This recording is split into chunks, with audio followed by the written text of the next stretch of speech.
So ఎప్పట్లాగే మన కలియుగ దైవం వెంకటేశ్వర స్వామి దర్శనం చేసుకొని ఆశీస్సులు తీసుకొని వెళ్తున్నాను. అండ్ ఈరోజు అందరూ కూడా రావటం మీరు అందరూ గమనిస్తున్నారు. అండ్ June 4th రిజల్ట్స్ వస్తున్నాయి కాబట్టి ప్రజలు మీడియా అంతా కూడా చాలా ఆతృతగా ఎదురు చూస్తుంది. ఎవరికి కావాల్సిన స్టోరీలు వాళ్ళు వండుతున్నారు అనేది మనం గమనిస్తూనే ఉన్నాం. నిన్ననే ఎగ్జిట్ పోల్స్ కూడా రావటం జరిగింది. ఎవరు ఏం ఎగ్జిట్ పోల్స్ ఇచ్చినా ఎక్కడ ఏం డిస్కస్ చేసినా ఫైనల్గా జరిగేది సెకండ్ టైం జగనన్న సీఎం. ఎందుకంటే ఈ రాష్ట్ర ప్రజలు సంక్షేమానికి అభివృద్ధికి పట్టం కట్టడానికి రెడీగా ఉన్నారు కాబట్టి మహిళలు ముసలి వాళ్ళు పెద్ద ఎత్తున రాత్రి 9 అయినా కూడా ఎదురు చూసి ఓటింగ్ వేసి వెళ్ళటం మనం అందరం కూడా గమనించాం.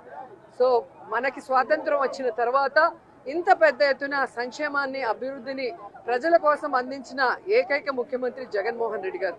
రాష్ట్రం విడిపోయి నష్టాల్లో కష్టాల్లో ఉన్నా కూడా ప్రభుత్వ బాధ్యతగా ప్రజలకి మంచి చేయాలి, రాష్ట్రాన్ని అభివృద్ధి వైపుకు నడిపించాలి అని చిత్తశుద్ధితో పారదర్శక పరిపాలన అందించారు కాబట్టి ఈ రోజు మేమంతా కూడా చాలా కాన్ఫిడెంట్ గా ఉన్నామన్న విషయాన్ని మీ అందరికీ తెలియజేసుకుంటున్నాం.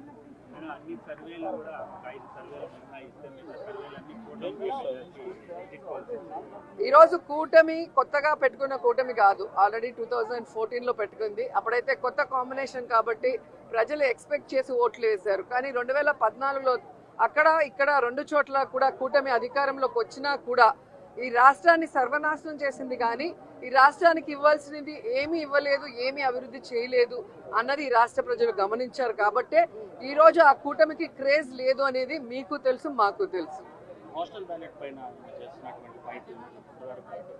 ఖచ్చితంగా ఈరోజు ప్రజలందరూ కూడా గమనించాల్సిన విషయం, వ్యవస్థలు ఏ విధంగా ఈరోజు చంద్రబాబు నాయుడు చేతిలో వాళ్ళు ఇష్టానుసారం చేస్తున్నారో మనం గమనిస్తున్నాం. ఆ విషయాల్ని ఇష్టానుసారం ఎలక్షన్స్ అప్పుడు మార్చేయటం, అలాగే కేసులు పెట్టించడం వైఎస్ఆర్సీపీ నాయకుల మీద, ఇప్పుడు దేశంలో ఎక్కడా లేనటువంటి విధంగా కొత్త కొత్త రూల్స్తో పోస్టల్ బ్యాలెట్ని ఏ విధంగా వాళ్ళకి అనుకూలంగా మార్చుకోవాలన్న ప్రయత్నం చేస్తున్నారో మనం గమనిస్తున్నాం. అదే చెప్తున్నా కదా, ఎవరెన్ని దొంగ ఆటలాడినా ఎవరెన్ని వ్యవస్థలను మేనేజ్ చేసినా ప్రజల మనసులో ఉన్న జగన్ గారిని చంద్రబాబు నాయుడు కాదు కదా, ఆయన పుట్టించిన ఖర్జూరపు నాయుడు కూడా మేనేజ్ చేసి మార్చలేడని కూడా ఈ సందర్భంగా తెలియజేసుకుంటున్నాం.